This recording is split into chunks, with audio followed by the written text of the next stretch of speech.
तो आज हम देखने वाले हैं आईएसओ के बारे में, जिसका कि फुल फॉर्म क्या है, इंटरनेशनल ऑर्गेनाइजेशन फॉर स्टैंडर्डाइजेशन। ठीक है, ये क्या है, ये एक ऐसी ऑर्गेनाइजेशन है जो आपके स्टैंडर्ड्स को इंश्योर करती है। ठीक है, कैसी ऑर्गेनाइजेशन है, इंटरनेशनल है और नॉन गवर्नमेंटल है। ठीक है, याद रखना है एनजीओ, एनजीओ वर्ड सुना होगा ना, एनजीओ ये एक टाइप का एनजीओ है और इंटरनेशनल एनजीओ है।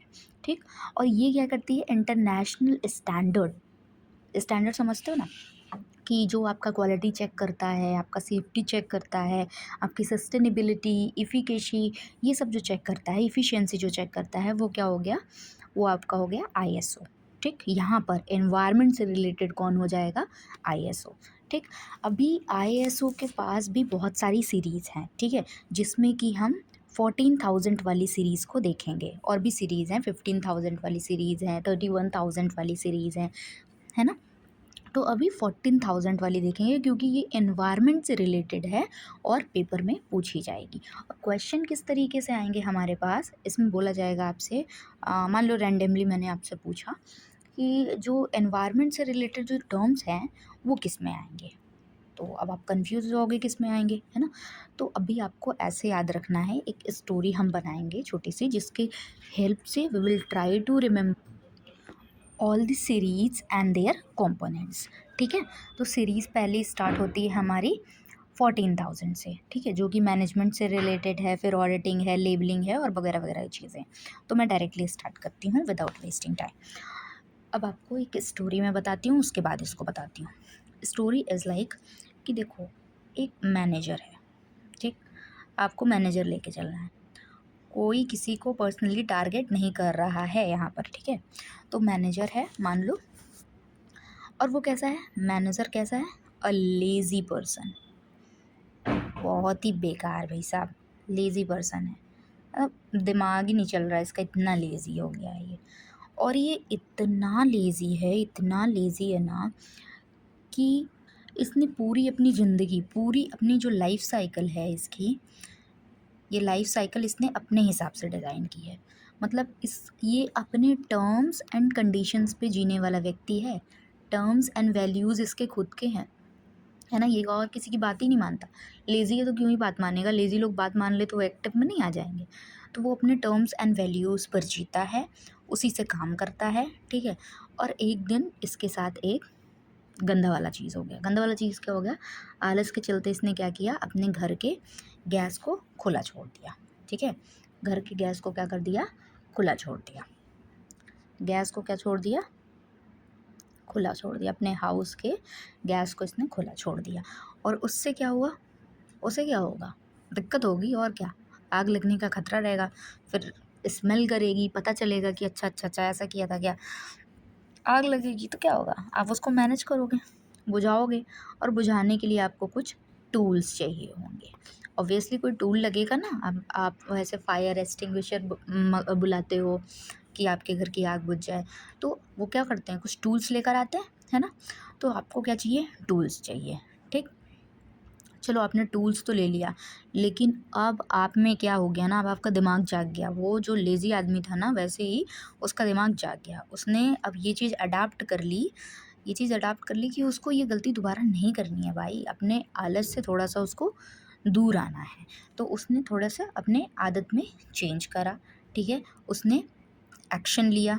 अब वो काम के लिए एक्शन लेने लगा, वो चीज़ों को अच्छे से करने लगा, और इस तरीके से उसके ज़िंदगी में रेज़िलियंस आ गया, सस्टेनेबिलिटी आ गई। ठीक है, सस्टेनेबिलिटी आ गई और रेज़िलियंस आ गया। ठीक, लाइफ स्मूथ स्मूथ चलने लगी। तो अभी देखो, अब इसको कनेक्ट करते हैं स्टोरी को यहाँ से, right. The story is connected here, कि एक तो आपका मैनेजर था।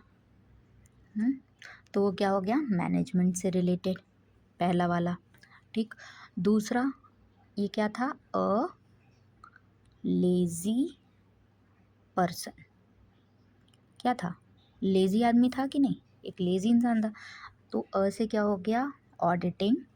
लेज़ी से क्या हो गया, लेबलिंग। पर्सन से क्या हो गया, परफॉर्मेंस। ठीक, a lazy person perform his what, life cycle. ये क्या कर रहा है, अपनी लाइफ साइकिल परफॉर्म कर रहा था। और कैसे अपनी लाइफ साइकिल परफॉर्म कर रहा था, लाइफ साइकिल तो इसने परफॉर्म करी पर अपने टर्म्स पे, है ना।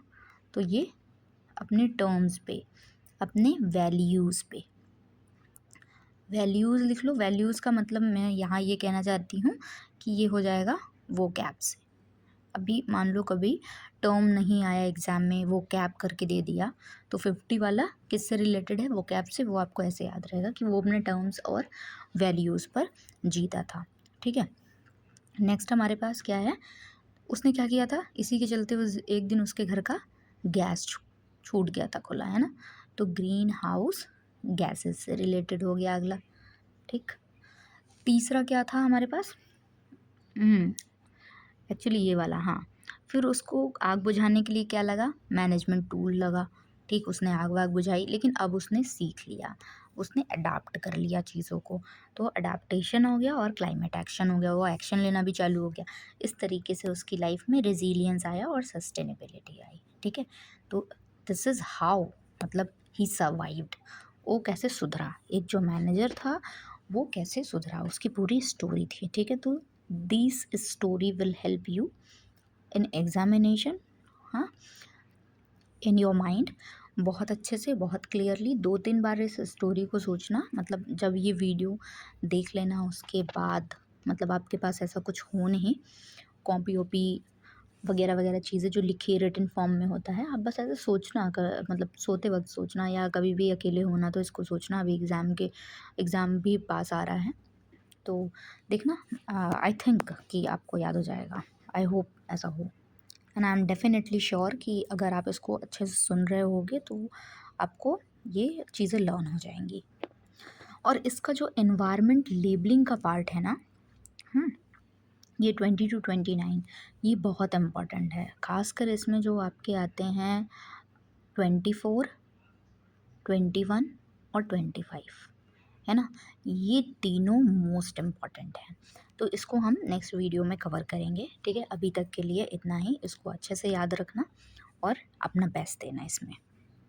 तो thank you so much for watching this video, और अगली वीडियो में will talk about environment labelling.